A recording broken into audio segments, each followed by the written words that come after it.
ఇలా జరుగుతుందని అనుకోలేదు. సో ఈ మినీ వ్లాగ్ ఏంటంటే ఈ పునగంటి కూర నేను పెంచాను కదా. సో ఇది ఫ్రమ్ స్క్రాచ్ నుంచి అయితే కాదు, నార్మల్గా పునగంటి కూర ఉంటుంది కదా, దాని యొక్క స్టెమ్స్ అనేది కట్ చేసి పెట్టాను. సో మీరు నా ప్రీవియస్ వీడియోస్ చూసింటే మీకు అర్థమయ్యేది.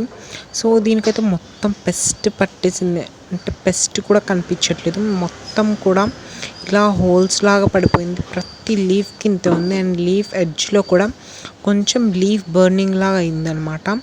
సో నేను దీని గురించి అయితే మొత్తం సర్చ్ చేసి చూసాను ఇది ఎందుకు అవుతుంది అని చెప్పేసి, లీఫ్ బర్నింగ్ అనేది. అండ్ ఇది మొత్తం ఎండలో కూడా ఎక్కువగా ఏం లేదు ఈ ప్లాంట్ అయితే. అండ్ ఇది మొత్తం ఈ పెస్ట్ చూడండి ఎలా ఉందో, మీకు కనిపిస్తుంది కదా ఇక్కడ వీడియోలో, మొత్తం హోల్స్గా ఉన్నాయి ఇది మొత్తం కూడా. అండ్ ఇది ఇంకా చూస్తాను, ఇంకా కొన్ని డేస్కి ఇంకా సివియర్గా ఉంటే. సో ఇదైతే మొత్తం కూడా చాలా పెస్ట్ అనేది ఎక్కువగా పడిపోయింది అనమాట దీనికి.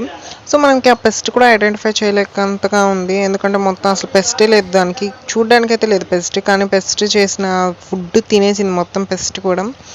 సో అందుకని చెప్పేసి ప్లాంట్ ఇలా అయింది. అండ్ దీంట్లోనే ఆ కుండీలో ఒక చిన్న కొత్తిమీర మొక్క కూడా వచ్చింది. సో ఇది ఎలా వచ్చిందో తెలియదు, మనం సాయిల్ మిక్స్ చేసేటప్పుడు ఏదో ఒక సీడ్ పడి ఉంటుంది, సో అదైతే మొలకెత్తింది. సో ఇదేమండి ఇవాళ మినీ బ్లాగ్. నా ఛానల్ ఇప్పుడే సబ్స్క్రైబ్ చేసుకుని థ్యాంక్ యూ.